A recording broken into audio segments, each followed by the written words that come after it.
कुणाल कामरा यांना आपल्या निवेदनामध्ये अजित पवार यांचं नाव घेत त्यांनी एकनाथ शिंदेंवरची टीका केली, तीच मी केल्याचं म्हटलं होतं। त्यानंतर अजित पवारांचा जुना व्हिडिओ व्हायरल होतोय।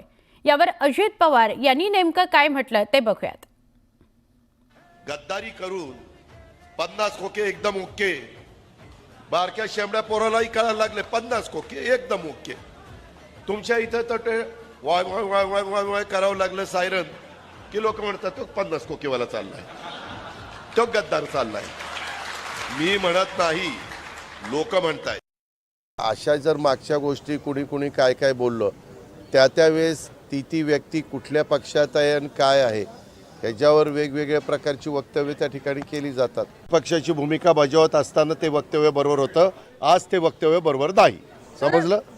सुरुवात एका सविस्तर बातमीनं।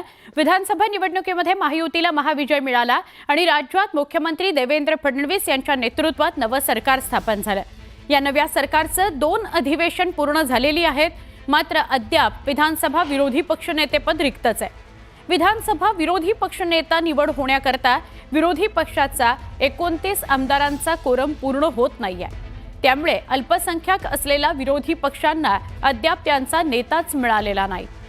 तरीही लोकशाहीत संसदीय कार्यप्रणाली पूर्ण करण्याकरता विद्यमान राज्य सरकार विरोधी पक्षनेता निवडून लोकशाहीची संविधानिक चौकट पूर्ण करणार असल्याची माहिती आहे। त्याकरता अर्थसंकल्पीय अधिवेशनाच्या आजच्या शेवटच्या दिवशी विधानसभेमध्ये विरोधी पक्षनेतेपद विधानसभा अध्यक्ष राहुल नार्वेकर घोषित करण्याची शक्यता आहे। विधानसभेत विरोधी पक्षनेतेपदाकरता शिवसेना उद्धव बाळासाहेब ठाकरे पक्षाचे गटनेते भास्कर जाधव यांच्या नावावर आज शिक्कामोर्तब होतं का हे बघायचं।